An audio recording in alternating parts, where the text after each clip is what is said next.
आज का हमारा टॉपिक रहेगा ग्रेविमेट्रिक एनालिसिस, मतलब हम थर्ड यूनिट के लास्ट पार्ट पे हैं। तो यहाँ पे एक वर्ड आया अपने पास, ग्रेविमेट्री। ठीक है। तो मैट्रिक से तो हम अगर फिजिक्स पढ़ी है तो हमने पढ़ा होगा, मैट्रिक्स के अंदर हम क्या करते हैं, मेजरमेंट करते हैं। क्लियर। तो और यहाँ पे मेजरमेंट का हमारे पास कंसेप्ट क्या है, ग्रेविटी। ग्रेविटी को अगर हम मेजर करते हैं तो जब भी हम कोई मास वहाँ पे निकालते थे तो उसको हम क्या करते थे, M into G. It's mean the mass, M G. ठीक है।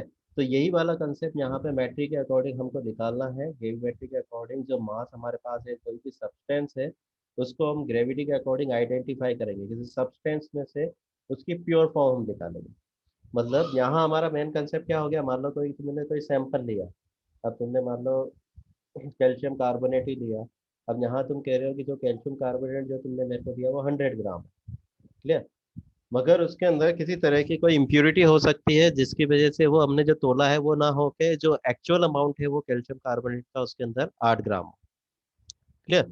तो 2 ग्राम क्या है, 2 ग्राम उसके अंदर इम्प्योरिटी है। तो ग्रेविमेट्री में हम क्या करेंगे, जो प्रेसिपिटेट बना सकते हैं, सेटल डाउन होके अपने आप में जो नीचे बैठ सकते हैं और जिनको हम प्योर फॉर्म में अलग कर सकते हैं, तो वो मेथड के लिए हम यहाँ पे यूज करते हैं ग्रेविमेट्रिक एनालिसिस। ठीक है, मैट्रिक।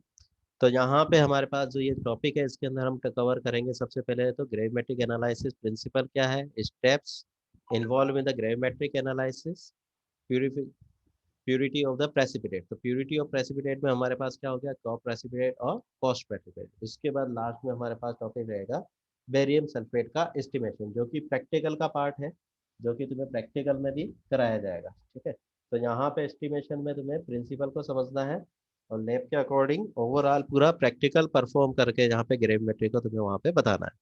क्लियर।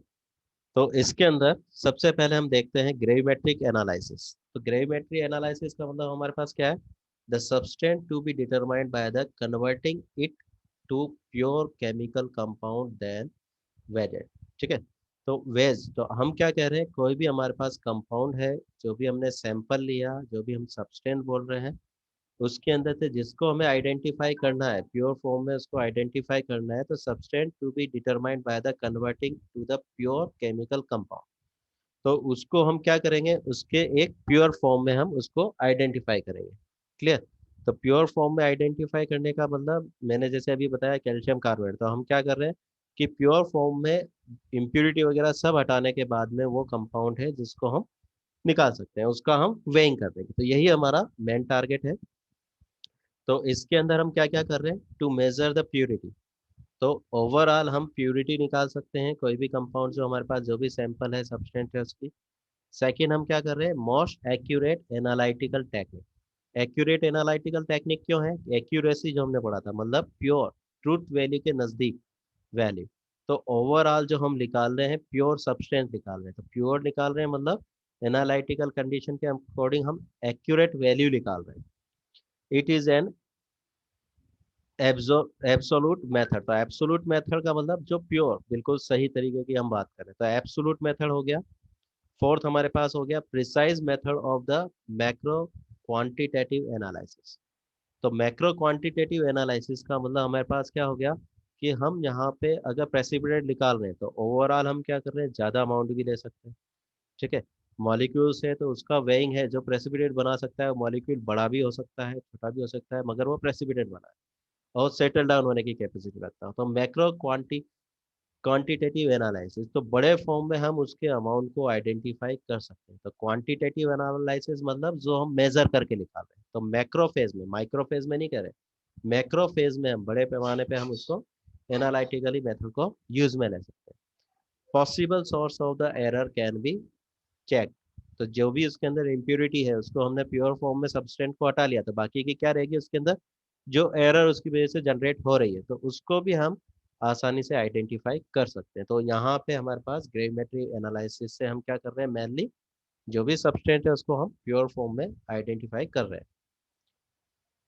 अब इसको कर कैसे रहे हैं, तो यहाँ पे कंसेप्ट जैसा हमने प्रेसिपिटेट टाइटेशन के अकॉर्डिंग पढ़ा था, सबसे पहले हमारे पास क्या है, जो भी हमारे पास सब्सटेंस है उसको हम क्या करेंगे, एक सॉल्यूशन बनाएंगे। या तो वो सॉल्यूशन में है, अगर सॉल्यूशन में नहीं है तो उसके लिए कोई ऐसा सॉल्वेंट यूज करेंगे जिसके अंदर वो सॉल्यूशन फॉर्म में उसके अंदर बन सके। तो यहाँ पे लिखा हुआ है solid soluble salt containing PB. तो यहाँ पे लेड अपन ने लिया है और अदर केमिकल स्पीसीज। तो कोई भी अपन स्पीसीज की बात कर रहे हैं जो कि उसके अंदर किसी सॉल्वेंट सिस्टम के अंदर डिसॉल्व हो जाए।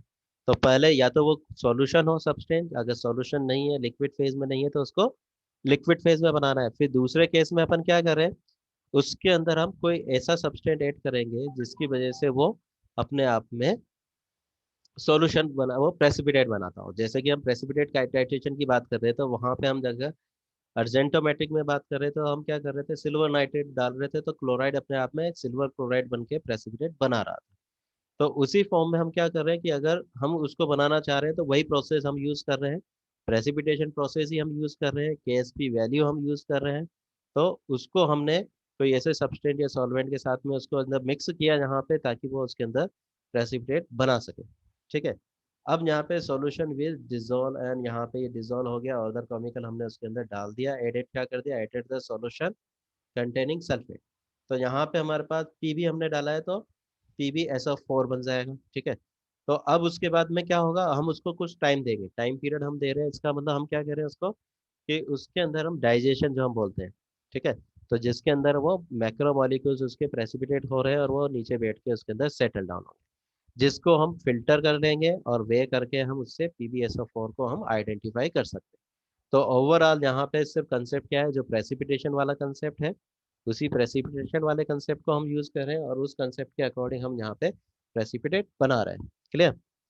और उस प्रेसिपिटेट को फिल्टर कर रहे हैं और उससे रिएक्शन की स्टोइकियोमेट्री के अकॉर्डिंग हम यहाँ पे प्योर कंपाउंड को आइडेंटिफाई कर सकते हैं। ठीक है। वेइंग फॉर्म में भी निकाल सकते हैं कि प्योर फॉर्म में वो निकला है तो उसको वेइंग कर लिया, सैंपल कितना था तो उसकी परसेंटेज प्योरिटी निकल जाएगी। क्लियर। जैसे मैंने कहा कि अगर लेड सल्फेट अपने पास है, तो लेड सल्फेट इनिशियल में मान लो तुमने 10 ग्राम लिया, और जब फिल्टर किया तो वो तुम्हारे पास एक्यूरेट में 8 ग्राम आया, तो उसके अकॉर्डिंग तुम वहां पे क्या निकाल सकते हो, उसकी परसेंटेज प्योरिटी को फाइंड आउट कर सकते हो। क्लियर। तो इजी मेथड के अकॉर्डिंग तुम आसानी से निकाल सकते हो। तो ये तो था इसका बेसिक प्रिंसिपल है क्या, प्रेसिपिटेशन ही इसका प्रिंसिपल है, जो हमने यहाँ पे प्रेसिपिटेट टाइट्रेशन के अकॉर्डिंग भी हमने पढ़ा है, केएसपी वैल्यू के अकॉर्डिंग भी हमने पढ़ा है, आयनाइजेशन कांस्टेंट के अकॉर्डिंग भी हमने इसको स्टडी किया है।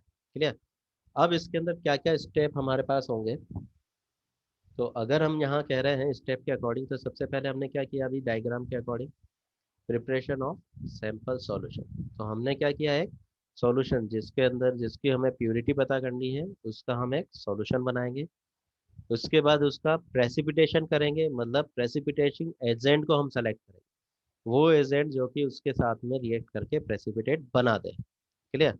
उसके बाद अपने पास क्या है, डाइजेशन। डाइजेशन मतलब हम उसको कोई टाइम पीरियड दे रहे हैं, जिस टाइम पीरियड के अकॉर्डिंग शेकिंग कर रहे हैं, ताकि हम क्या करें, डाइजेशन के अकॉर्डिंग उसके अंदर प्रेसिपिटेट बनने के लिए उसको प्रोसेस कर रहे हैं, शेकिंग कर रहे हैं, और वो उसके अंदर डाइजेशन प्रोसेस के अकॉर्डिंग प्रोसेस बन रहा है। उसके बाद वॉशिंग, फिल्टर कर लिया हमने, वॉशिंग के अकॉर्डिंग जो भी उसके अंदर सॉल्यूशन था एक ज़्यादा, उसको हमने निथार के या छान के ऊपर से हटा दिया, फिर वही सॉल्वेंट डाल दिया ताकि इम्प्योरिटीज उसमें से निकलती रहे। निकलने के बाद में उसी कॉनिकल फ्लास्क या बीकर के अंदर हमने फिल्ट्रेशन करना है, ड्राइंग करना है, उसको वाइंग करना है और कैलकुलेट करके यहाँ पे रीडिंग को फाइंड आउट कर लेना है। क्लियर। तो ये हमारे पास प्रोसेस है, इस प्रोसेस के अकॉर्डिंग हम यहाँ पे इसको परफॉर्म करेंगे। नेक्स्ट हमारे पास हो गया प्रिपरेशन ऑफ सैंपल सॉल्यूशन। तो फर्स्ट स्टेप हमारे पास क्या आ रहा है, सैंपल सॉल्यूशन बनाना है। तो सबसे पहली कंसेप्ट क्या है, dissolve if not in solution. तो जो भी सैंपल हमारे पास लिया, अगर सॉलिड फेज में है, तो उसको हम क्या करेंगे, किसी सॉल्वेंट के अंदर डिसॉल्व करके उसका सॉल्यूशन बनाएंगे, make up to the volume we needed.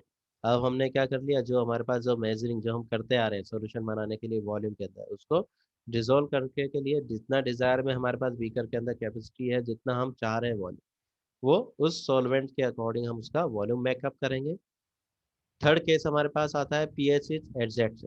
तो पीएच हम एडजेक्ट क्यों कर रहे हैं, कि कुछ अपने पास में जो प्रेसिपिटेटिंग एजेंट है, जो प्रेसिपिटेटिंग एजेंट से रिएक्ट करेंगे, तो वो एक स्पेसिफिक पीएच कंडीशन में ही अपने पास प्रेसिपिटेट बनाते हैं। तो यहाँ पे जो प्रेसिपिटेट के अकॉर्डिंग जो हमें पीएच चाहिए, उस पीएच को हम पीएच पेपर से मेंटेन करेंगे, और उस पीएच के अकॉर्डिंग मेंटेन करने के बाद में उसके अंदर प्रेसिपिटेटिंग एजेंट डालेंगे।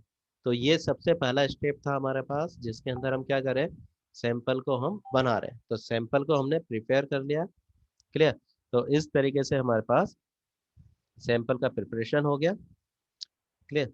इसके बाद सेकंड प्रेस हो जाता है अपने पास प्रेसिपिटेशन।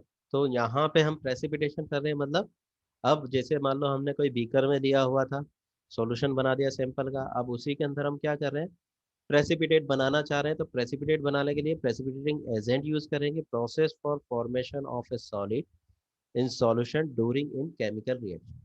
तो हम क्या कर रहे हैं, अब उसके अंदर प्रेसिपिटेटिंग एजेंट डाल रहे हैं ताकि उससे वो रिएक्ट करे और प्रेसिपिटेट बनाए। तो precipitation reaction can be used for making the chemical removing salt from water. तो यहाँ पे वाटर फॉर्म दिया, तो यहाँ पे अगर अपने आप में अपने सॉल्वेंट वाटर फॉर्म में यूज किया है, तो अब क्या कर रहे हैं, जो भी सॉल्युबल था, जैसे अगर अपने एग्जांपल लिया, लेड अपने पास था Pb+2, तो वो किस फेज के अंदर था, वाटर के अंदर, मान लो डिजोल्व फॉर्म में है, ठीक है। अब उसको उस सॉल्वेंट सिस्टम में से हटाना है, तो हमने क्या डाल दिया, उसके ऊपर सल्फेट डाल दिया। सल्फेट ने इससे रिएक्ट किया, PbSO4 बनाया। PbSO4 क्या हो गया, वो एक प्रेसिपिटेट फॉर्म में उसके अंदर से हट गया, मतलब रिएक्शन में से जो हम कर रहे हैं वो एक सॉलिड फॉर्म में बैठ के उसमें से हट जाना चाहिए, ठीक है। तो ये अपने पास हो गया प्रेसिपिटेशन।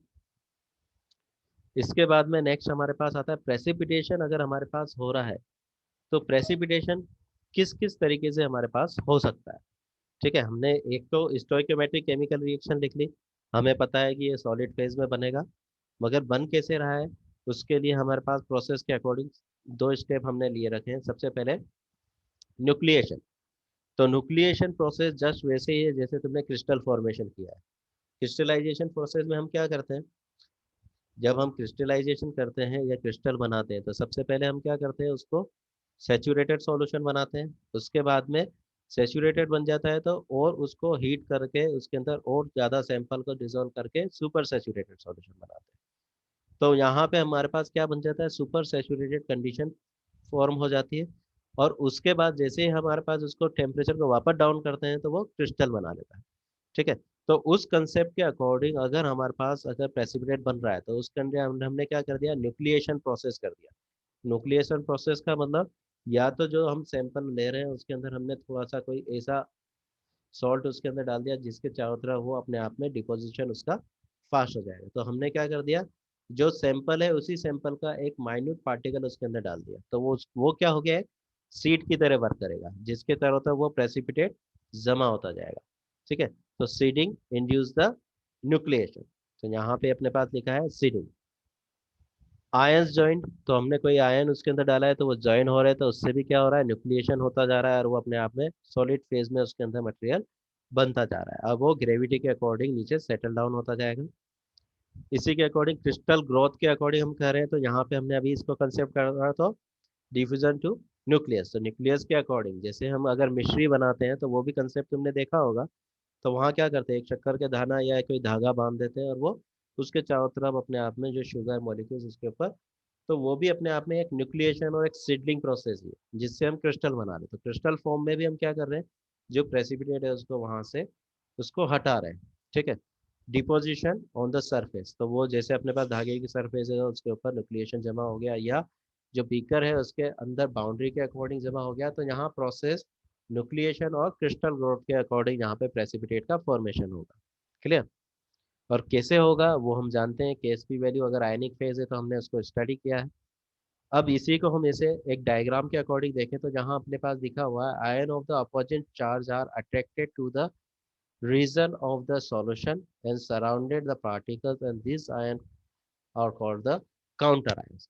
तो यहाँ पे हमारे पास कोई न्यूक्लियस हमारे पास बना, जैसे मान लो कैल्शियम+2 है, हमने उसके अंदर ऑक्जिलेट आयन डाला, तो अपने पास क्या बनेगा, कैल्शियम ऑक्जिलेट बनेगा जो अपने पास सॉलिड फेज में आ रहा है।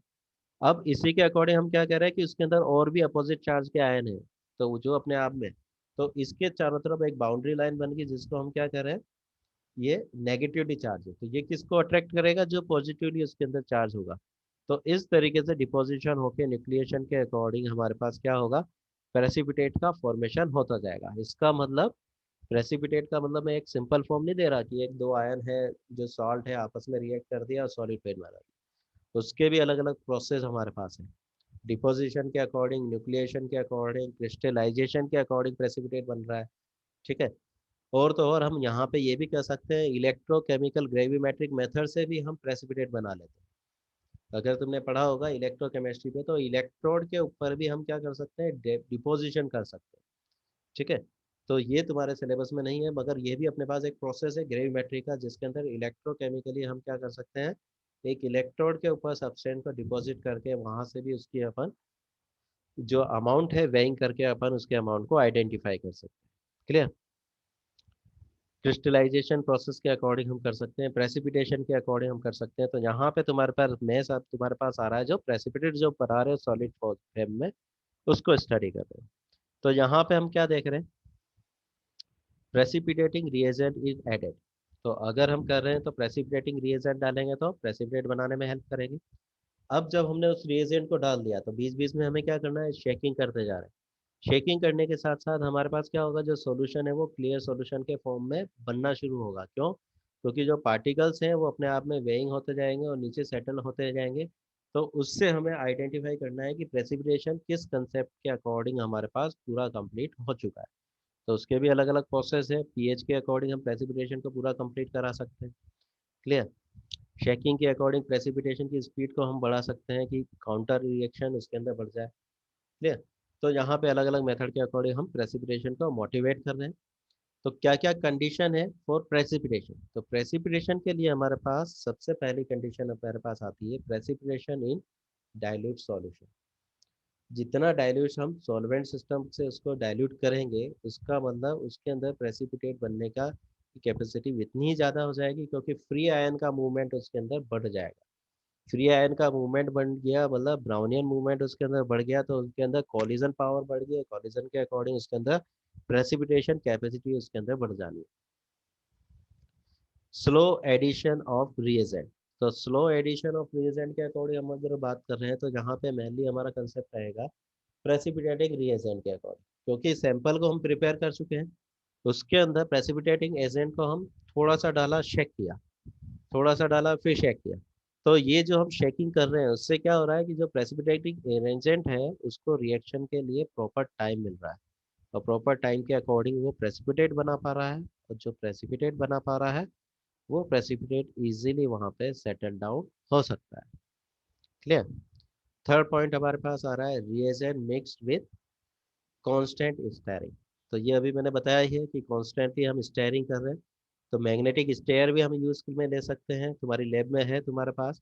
मैग्नेटिक स्टेयर के अंदर हम क्या करते हैं, मैग्नेटिक फील्ड जनरेट करते हैं और एक मैग्नेटिक बीट उसके अंदर डाल देते हैं।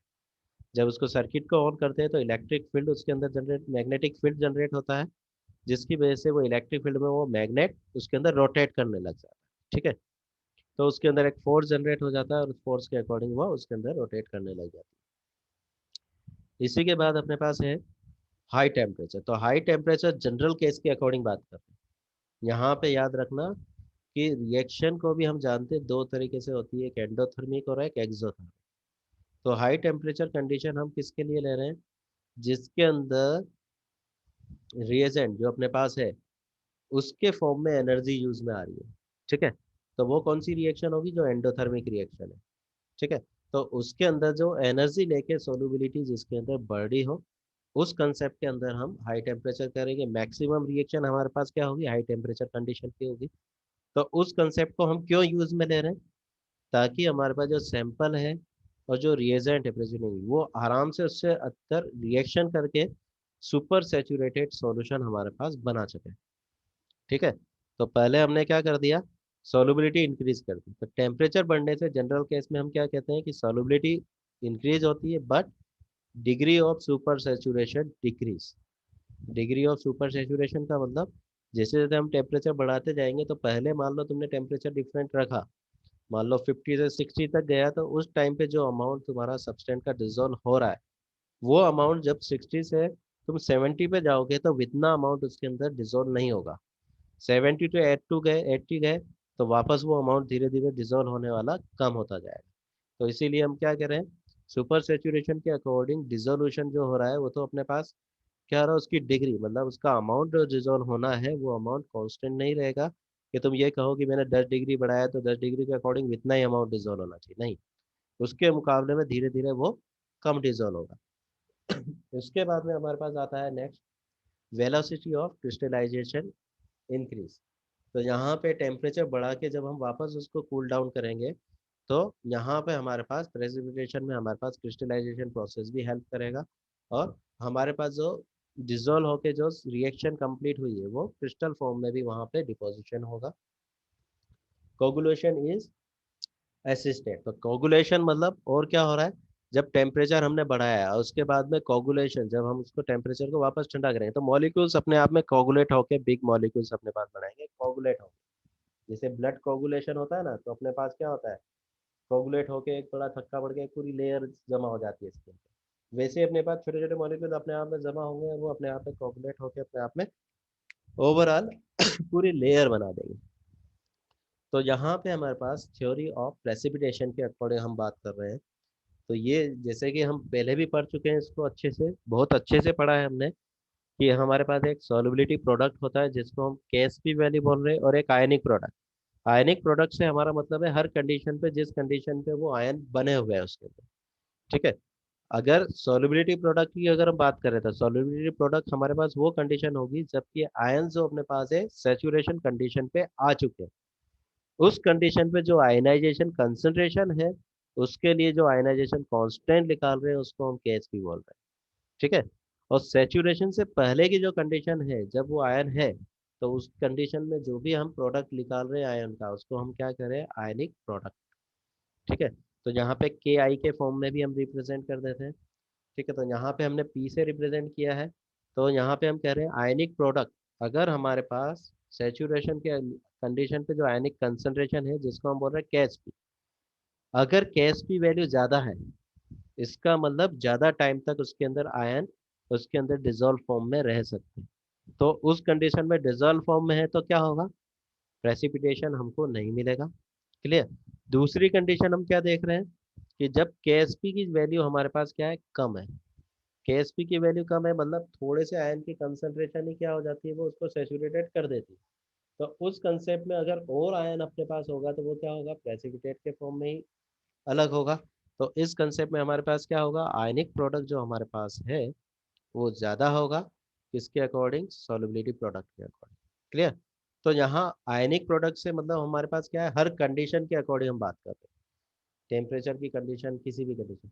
और सॉल्युबिलिटी से हम अगर बात करें तो सिर्फ वो ये आयनिक प्रोडक्ट किस कंडीशन का है, जब सेचुरेशन हो गया। क्लियर। तो सेचुरेशन कंडीशन पे अगर हमारे पास केएसपी की वैल्यू, तो जनरल लैंग्वेज में अपन ऐसे समझ सकते हैं कि जिसकी केएसपी की वैल्यू कम है वो जल्दी प्रेसिपिटेट बनाएगा, जिसकी केएसपी की वैल्यू ज़्यादा है वो ज़्यादा टाइम पे प्रेसिपिटेट बनाएगा, उसके लिए जो आयन है डिजोल्व फॉर्म में वो ज़्यादा जाएगी। क्लियर। तो यहाँ पे इतना ही रखेंगे क्योंकि हम आगे पढ़ के आए हैं इसको। नेक्स्ट हम कर रहे हैं इसके अंदर प्यूरिटी ऑफ द प्रेसिपिटेशन। तो प्रेसिपिटेट के जो हम बना रहे हैं, तो हमारा जो चैप्टर का जो हमारे पास ग्रेविमेट्रिक है, मेन कंसेप्ट क्या है, कि हमारे पास जो प्रेसिपिटेट मिले वो प्योर फॉर्म में मिले। मतलब अगर हम PbSO4 ही चाह रहे हैं हम, तो PbSO4 ही हमें प्रेसिपिटेट के फॉर्म में मिले, उसके साथ में इम्प्योरिटी प्रेसिपिटेट के फॉर्म में ना मिले, ठीक है। अगर हमारे को प्योर फॉर्म में मिलेगा तो हम उससे क्या कर सकते हैं, प्योर फॉर्म में आसानी से परसेंटेज प्योरिटी को आइडेंटिफाई कर सकते हैं। मगर यहाँ पे गड़बड़ क्या हो रही है, कि कुछ इम्प्योरिटीज भी प्रोडक्ट बना रही है, किसी किसी कंडीशन में कोगुलेशन के अकॉर्डिंग इम्प्योरिटीज भी हमारे पास कोगुलेशन के साथ साथ एंट्रैप होके आ रही है, या फिर कोई सरफेस जो हमारे पास बन रही है हमारे पास प्रेसिपिटेट, उसकी सरफेस पे भी एडजॉर्ब फॉर्म में इम्प्योरिटी हमारे पास जनरेट हो रही है। या फिर कुछ कंडीशन में हमारे पास क्या है कि प्रेसिपिटेशन है वो काफ़ी धीरे कंसेप्ट में चल रहा है किसी इम्प्योरिटी की वजह से। तो हम जब फिल्ट्रेशन कर रहे हैं उस कंसेप्ट तक हमारे पास पूरा पूरा प्रेसिपिटेट वहाँ पे नहीं बना है। तो ये हमारे पास क्या कर रहे हैं, या तो हमारे पास प्योरिटी के फॉर्म में जो हम कर रहे हैं सबसे वो सब्सटेंस ज़्यादा मिलेगा, या फिर हमारे पास क्या हो रहा है कि वो उस कंसेप्ट में प्रेसिपिटेट बना ही नहीं, जब हम पेंट्रेशन कर रहे हैं तो हमारे पास प्रेसिपिटेट कम मिलेगा। तो ये रीज़न है जिसकी वजह से हमारे पास ओवरऑल प्योर फॉर्म में प्रेसिपिटेट नहीं मिल पा रहा हो। तो सबसे पहला कंसेप्ट हमारे पास आता है को प्रेसिपिटेशन। सेकंड, उसी के अंदर हमारे पास दो पार्ट हो गए, ऑक्लूजन और हमारे पास सरफेस एडजॉर्प्शन। तो ये भी किसके पार्ट है, को प्रेसिपिटेशन का। सेकंड हमारे पास है पोस्ट प्रेसिपिटेशन। कुछ बुक में इनको अलग अलग करके बता देते हैं, ठीक है, मगर को प्रेसिपिटेशन के अंदर ही हमारे पास ऑक्लूजन हमारे पास आ रहा है और सरफेस एडजॉर्प्शन हमारे पास आ रहा है। तो को प्रेसिपिटेशन हमारे पास क्या होता है, this is a anything unwanted which precipitate with the analyte during the precipitation। तो ओवरऑल अगर हम को प्रेसिपिटेशन को समझें तो एक सिंपल लैंग्वेज के अकॉर्डिंग हम बोल सकते हैं कि जो हमें प्रेसिपिटेट चाहिए, ठीक है, वो प्रेसिपिटेट हमारे पास क्या हो गया कि वो प्रेसिपिटेट के साथ में कुछ और प्रेसिपिटेट बन के आ रहा है जिसकी हमें जरूरत नहीं है। तो इसीलिए हमने यहाँ वर्ड यूज कर लिया अनवांटेड। तो this is anything unwanted which precipitates with the analyte during the precipitate. तो प्रेसिपिटेट के साथ में ही प्रेसिपिटेट हो रहा हो तो वो उसी को हम क्या कह रहे हैं, को प्रेसिपिटेशन। तो coprecipitation occur to the some degree in every gravimetric analysis, especially barium sulfate, those involve the hydrous oxide, and you cannot avoid it all. What you can do is minimum it by the careful precipitation and through the washing। तो यहाँ पे overall हम क्या कह रहे हैं, example में इसने बेरियम सल्फेट दे दिया तो हमारे पास क्या कह रहे हैं कि कुछ हमारे पास प्रेसिपिटेट है वो अपने पास हाइड्रो ऑक्साइड फॉर्म में भी अपने पास बनाएंगे, ठीक है। जैसे मैं कह दूं तो बेरियम हाइड्रो ऑक्साइड फॉर्म में भी है, सल्फेट फॉर्म में भी है, वो भी प्रेसिपिटेट बनेगा। अब वो भी उस प्रेसिपिटेट के साथ आ रहा है तो उसी को हम क्या बोल रहे हैं, कोप्रेसिपिटेट बन गया। क्रॉप एसिड बन गया तो हमारे पास जो बेरियम सल्फेट से हम आइडेंटिफाई करना चाह रहे थे उसकी बजाय हमारे पास थोड़ा ज्यादा प्रेसिपिटेट। तो इसी की वजह से हम इसको बोल रहे हैं कॉप प्रेसिपिटेशन। तो यहाँ पे हमारे पास the minimize it by the carefully precipitation and through the washing.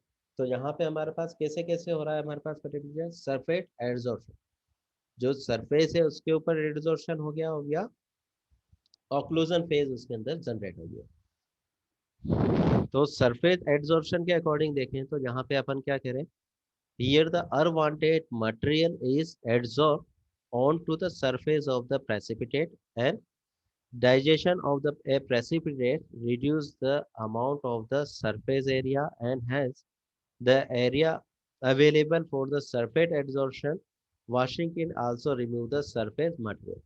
तो हम क्या कह रहे हैं, वॉशिंग। वॉशिंग का मतलब हम क्या कह रहे थे कि अब हमारे पास जो क्रॉप प्रेसिपिटेट के अकॉर्डिंग जो प्रेसिपिटेट की सरफेस पे जो एड्जॉर्ब हो चुका है क्रॉप प्रेसिपिटेट के फॉर्म में, उसको भी हम हटा सकते हैं। कैसे हटा सकते हैं कि जो हमने सॉल्वेंट सिस्टम लिया, जो प्रेसिपिटेट नीचे जमा हो गया उसके ऊपर से लिक्विड को हमने अलग कर लिया, फिर वापस सॉल्वेंट सिस्टम लिया, फिर उसको ऊपर वाले लिक्विड को हमने हटा दिया।